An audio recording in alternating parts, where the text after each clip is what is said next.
Hello students. तो अपन test number 12 का solution लेके आए हैं 125 से लेकर 50 तक। तो पहला क्वेश्चन हम देखते हैं। तो हमारे पास पहला क्वेश्चन है और इसमें पूछा हुआ है ग्रेनुलोसाइट्स। तो ये एक टाइप से क्या होता है WBC, जिनमें क्या होता है ग्रेनुल्स नहीं होते इनके साइटोप्लाज्म में। तो हमारे पास चार ऑप्शन है और चार ऑप्शन में बेसोफिल्स दिया हुआ है, न्यूट्रोफिल्स दिया हुआ है और इओसिनोफिल्स दिया हुआ है। इसमें ग्रेनुल्स होते हैं और ये हम स्टैनिंग करते हैं किससे, बेसिक डाई से स्टैनिंग करते हैं।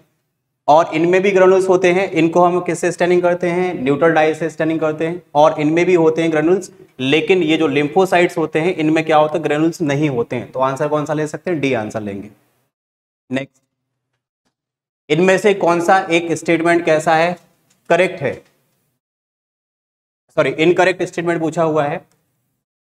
तो देखिए बर्ड्स दिया हुआ है और स्नेल दिया हुआ है, ये कैसे होते हैं यूरिकोटैलिक, इनकरेक्ट, तो ये भी इनकरेक्ट है।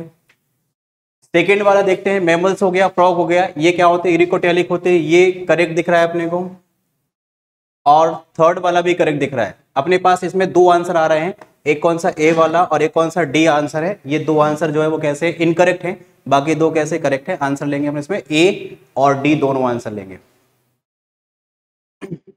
नेक्स्ट क्वेश्चन है रेस्टिंग मसल्स। रेस्टिंग मसल जो होता है इसमें ट्रोपोमायोसिन जो होता है ये क्या कवर करता है।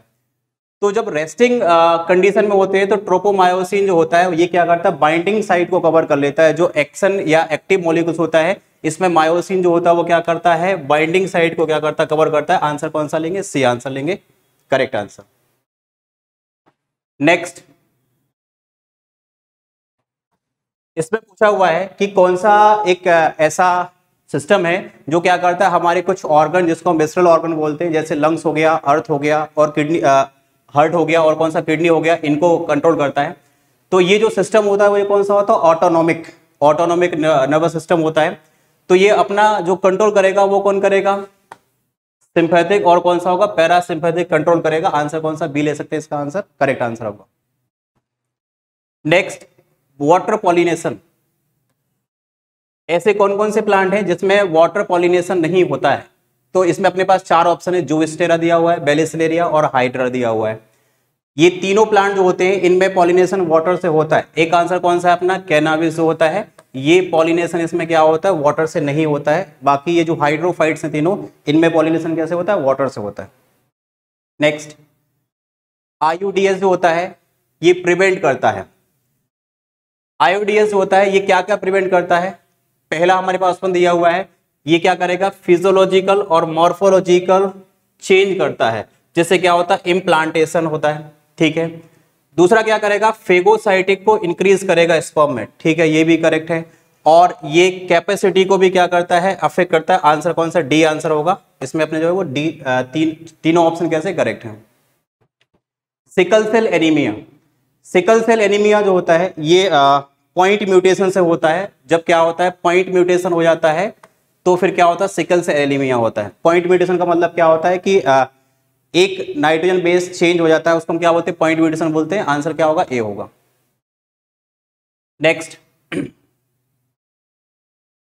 साइंटिस्ट है मिशेल्सन और कौन सा है, स्टेल है। इन्होंने क्या दिया था, आपने पढ़ा होगा डीएनए का रेप्लिकेशन। डीएनए रेप्लिकेशन क्या होता है, सेमी कंजर्वेटिव मेथड होता है। तो ये मिशेल्सन और स्टेल ने क्या बताया था, आंसर सी अपने लेंगे कि डीएनए रेप्लिकेशन जो होता है वो क्या होता है, सेमी कंजर्वेटिव होता है।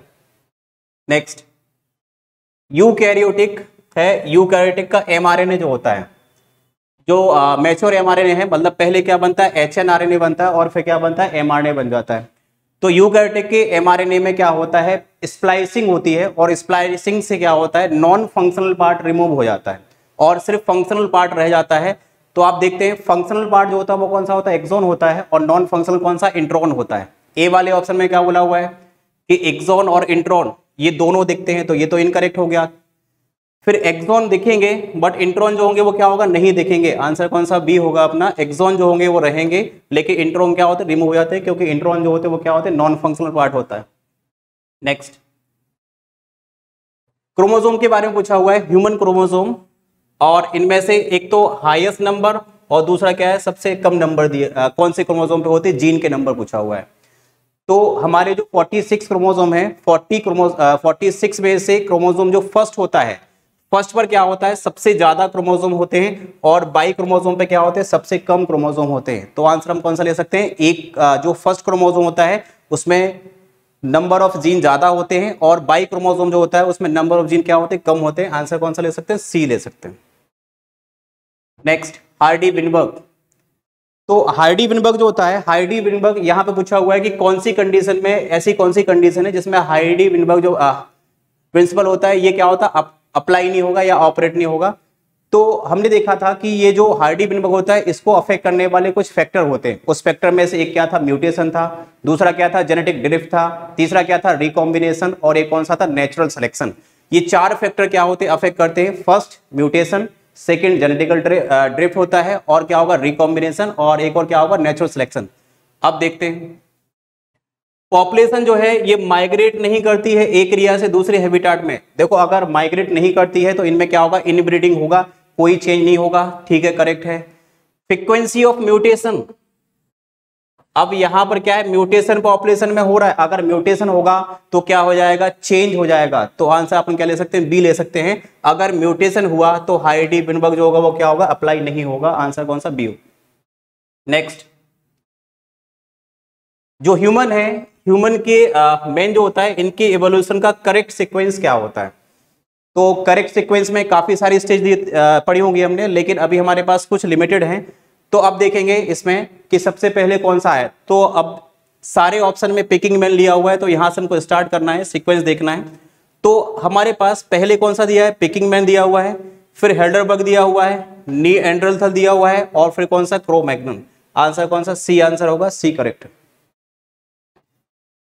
एंटीबॉडीज बनी होती है, तो एंटीबॉडीज होती है, एंटीबॉडी में हमको पता है कि दो कैसे होते हैं, लाइट चेन होती है, और दो क्या होते हैं, हैवी चेन होते हैं। अब कौन से ऑप्शन में ऐसा दिया हुआ है हमको, तो फर्स्ट ऑप्शन में दिया हुआ है कि दो कैसे होंगे, लाइट चेन होंगी, और दो कैसे होंगी, हैवी चेन होंगी। Answer A correct. अब एक क्वेश्चन अपने पास दिया हुआ है, शुगर केन के बारे में बोला हुआ है, और साथ में शुगर केन के बारे में कौन सा, नॉर्थ इंडिया के लिए बात की गई। तो शुगर केन की दो स्पीसीज हमने पढ़ी होंगी, सेकेरम बारबेरी और सेकेरम ऑफिसिनेरम। दो हमारे पास क्या होती है, वैरायटी होती है, इसकी स्पीसीज होती है। लेकिन इनमें से क्या होता है, सेकेरम जो ऑफिसिनेरम है इसका प्रोडक्शन अच्छा होता है, बारबेरी का अच्छा नहीं होता, वो लेकिन नॉर्थ इंडिया में नहीं उगती। तो दो के बीच में एक कौन सा, सेकेरम बारबेरी, और दूसरा कौन सा, सेकेरम ऑफिसिनेरम, दोनों के बीच में क्रॉस कराया था, और क्रॉस कराने के बाद न्यू वैरायटी डेवलप की थी जो नॉर्थ इंडिया में इजीली ग्रो करती है, और उनका शुगर कंटेंट और स्टेम भी कैसा होता है, थिक होता है। तो अपन आंसर कौन सा ले सकते हैं, आंसर लेंगे बी वाला, सेकेरम ऑफिसिनेरम के बीच में क्रॉस कराया था, और एक कौन सा होगा, सेकेरम ऑफिसिनेरम के बीच में कराएगा, बारबेरी और ऑफिसिनेरम। आंसर बी ले सकते हैं। नेक्स्ट, रिंगवॉर्म जो होता है, रिंगवॉर्म का एक कौन सा एक कॉजल नहीं हो सकता, या कौन सा एक है जो रिंगवॉर्म को नहीं करता है। तो देखो इनमें से माइक्रोस्पोरम रिंगवॉर्म ठीक है फैलाता है, ट्राइकोफाइट और ये भी ठीक है। आंसर कौन सा लेंगे, अपन डी वाला लेंगे। मैक्रोस्पोरम जो होता है ये रिंगवॉर्म को कॉज नहीं करता है। आंसर कौन सा होगा, D. During isolation of genetic material, देखिए अपने पास एक टेक्निक है डीएनए फिंगरप्रिंटिंग। तो इसमें क्या करते हैं हम, डीएनए सैंपल को सेपरेट करते हैं, और उसके बाद उसका क्या कराते हैं, प्यूरिफिकेशन कराते हैं। तो प्यूरिफाइड करने के लिए हम क्या यूज करते हैं, तो हम क्या करते हैं, चिल्ड इथेनॉल का यूज करते हैं। आंसर कौन सा होगा, बी होगा। नेक्स्ट, अगर कोई बनारस से कहां जा रहा है, रोहतांग पास जा रहा है, रोहतांग जा रहा है, तो यहां पर रोहतांग जो होता है, यहां की हाइट कितनी है, 3500 मीटर, 3500 मीटर की हाइट है। जब कोई यहां पर जाता है तो उसको क्या होगा, थकान, उल्टी जैसा और हार्ट पल्पिटेशन जैसी दिक्कतें आ सकती हैं। इसको हम क्या नाम देते हैं, एल्टीट्यूड सिकनेस नाम देते हैं। क्या नाम देते हैं, एल्टीट्यूड सिकनेस। तो एक ऑप्शन में हमको मिल गया एल्टीट्यूड सिकनेस, इसको बोलते हैं, ए वाला करेक्ट हो गया। अब बी वाले में बोला हुआ है कि इनका आरबीसी काउंट कैसा है, कम है, तो ये भी ठीक है, क्योंकि आरबीसी काउंट कम है तो फिर उसको क्या ये एल्टीट्यूड सिकनेस लग रहा है। और दूसरा क्या बोल रहा है कि वो एक ऐसे एरिया में है जहां का एटमॉस्फेरिक प्रेशर कैसा है, कम है, तो ये भी ठीक। आंसर अपन कौन सा, डी ले सकते हैं। एल्टीट्यूड सिकनेस की दिक्कत है, आरबीसी काउंट बढ़ जाएगा तो उसको नॉर्मल लगेगा। और वहां पर ये सब दिक्कत क्यों आ रही है, क्योंकि वहां पे ऑक्सीजन का प्रेशर कैसा है, ऑक्सीजन एटमॉस्फेरिक प्रेशर कैसा है, कम है। आंसर कौन सा होगा, डी आंसर होगा। इनमें से कौन सा एक ऑप्शन करेक्ट है, एक दिया हुआ है आपको वार्म ब्लडेड कंडीशन और दूसरा कौन सा है कोल्ड ब्लडेड कंडीशन दिए, मैच करना है। अब देखो ह्यूमन ये भी कैसा है, वार्म ब्लडेड है, और यहां पर काऊ भी कैसा है, वार्म ब्लडेड है, तो मैच नहीं कर रहा। कॉकरोच और मैन ये भी मैच नहीं कर रहा। लिजर्ड कोल्ड ब्लडेड होते हैं लेकिन, और ये फ्रॉग भी कैसे होते हैं, कोल्ड ब्लडेड, ये नहीं होगा। तो आंसर हमारे पास कौन सा, डी वाला। काऊ जो होती है ये कैसी है, वार्म ब्लडेड है, और फ्रॉग जो होता है वो कैसा होता है, कोल्ड ब्लडेड होता है। आंसर कौन सा, डी। नेक्स्ट, एक ऐसा बोला था, एक प्रिंसिपल दिया हुआ है, इसमें कंपटीशन में ऐसा बोला कि अगर दो स्पीसीज के बीच में कंपटीशन होता है तो वो दोनों स्पीसीज ज्यादा टाइम तक सरवाइव नहीं कर सकती हैं, एट लास्ट उनमें से जो इंफीरियर होगी वो क्या हो जाएगी, एक्सटिंक्ट हो जाएगी। तो ये किसने बोला था, गॉस नाम के साइंटिस्ट ने बोला था कि अगर दो स्पीसीज जिनके बीच में कंपटीशन है और वो कंपटीशन है उनके बीच में, तो वो ज्यादा टाइम तक साथ नहीं रह सकते हैं, उनमें से लास्ट में एक स्पीसीज जो डोमिनेंट नहीं है वो क्या हो जाएगी, एक्सटिंक्ट हो जाएगी। आंसर कौन सा होगा, सी आएगा। देखिए एक ऐसा एवोल्यूशन जिसमें क्या होता है, फ्लावरिंग प्लांट और पॉलिनेटर जो पॉलिनेशन करने वाले इंसेक्ट होते हैं, ये दोनों के लिए, या फिर ऐसा बोल सकते हैं कि कोई स्पेशल पॉलिनेटर होता है जो किसी प्लांट में क्या करता है, पॉलिनेशन कराता है। तो इसको हम नाम क्या देते हैं, को एवोल्यूशन। क्या देते हैं इसको, को एवोल्यूशन नाम देते हैं। कि कुछ ऐसे प्लांट की एग्जांपल है, जैसे अपने फिग, और एक दिया था आपने किसका, वेस्प का दिया था, बर्ड का दिया था एग्जांपल, कि इनमें पॉलिनेशन यही कराएंगे, इसके अलावा और कोई पॉलिनेशन नहीं कराएंगे, तो उसको क्या बोलते हैं, को एवोल्यूशन बोल सकते हैं। कैटालाइटिक कन्वर्टर जो ऑटोमोबाइल जो होते हैं, जो गाड़ियां होती हैं, उनमें यूज किया जाता है। और इसमें ये जो होता है मोस्ट हार्मफुल, जो ज्यादा हार्मफुल गैस होती है उनको लेस हार्मफुल गैस में कन्वर्ट करता है। तो ये पूछा गया है कि इसमें कौन कौन से मेटल का यूज किया जाता है। तो 3 मेटल का यूज होता है, प्लेटिनम, पैलेडियम और कौन सा होता है, रोडियम। ए वाले ऑप्शन में प्लेटिनम भी दिया हुआ है, पैलेडियम भी दिया है, बी में कौन सा, रोडियम। आंसर कौन सा लेंगे अपन, डी आंसर लेंगे। ए और बी दोनों आंसर लेना है, करेक्ट आंसर डी। अब अपने पास एक क्वेश्चन दिया हुआ है, भोपाल गैस कांड के लिए बात की गई है, इनमें से कौन सा जो है वो इसके लिए कैसा इनकरेक्ट बोला हुआ है। तो भोपाल गैस कांड के लिए कौन सा एक इनकरेक्ट है। पहले ऑप्शन बोला है कि कौन सी गैस लीक हुई थी, मिथाइल आइसोसाइनेट, बिल्कुल करेक्ट है। दूसरा, इसमें 1000 ऑफ ह्यूमन, काफी सारे लोगों की डेथ हुई थी, ये भी ठीक है। लेकिन सी वाले ऑप्शन में क्या बोला है, रेडियो एक्टिव का रिसाव हुआ था, ऐसा नहीं है। तो आंसर कौन सा होगा, सी होगा, क्योंकि ये जो है वो एक क्या था, इंडस्ट्रियल एक्सीडेंट था, और इसमें क्या होता, गैस लीक हुई थी, ना कि कोई रेडियो एक्टिव। इसमें भी ये भी ठीक दिया हुआ है कि ये 2 दिसंबर और 3 दिसंबर को ये 1984 में हुआ था। आंसर कौन सा होगा, सी होगा। अब हमारे पास एक हार्मोनल कॉन्ट्रासेप्टिव दिया हुआ है, इसका एक कौन सा फंक्शन नहीं है। तो इसमें हमारे पास 4 ऑप्शन दिए हुए हैं, पहला ही ऑप्शन हमारा आंसर है, क्योंकि ये कैसा है, इनकरेक्ट है। आंसर कौन सा होगा, ए होगा।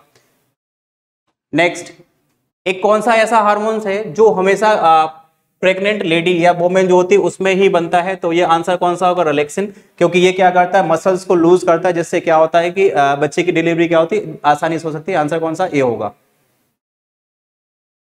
अब देखिए ये जो ओसाइट है, इसमें से क्या होता है, ओवरी से क्या होता है, ओसाइट्स का क्या होगा, लिबरेट कब होता है, कौन सी कंडीशन में होता है, और एक हार्मोन जो होता है वो कौन सा, LH की वजह से होता है। तो देखिए ये जब होता है, जब मियोसिस फर्स्ट कंप्लीट हो जाता है, उस टाइम पर होता है, और साथ में क्या होता है, पोलर बॉडी रिलीज होती है, उस टाइम पर होगा। आंसर कौन सा होगा, डी, मियोसिस फर्स्ट और after releasing the polar nuclei. Answer कौन सा, डी आंसर होगा।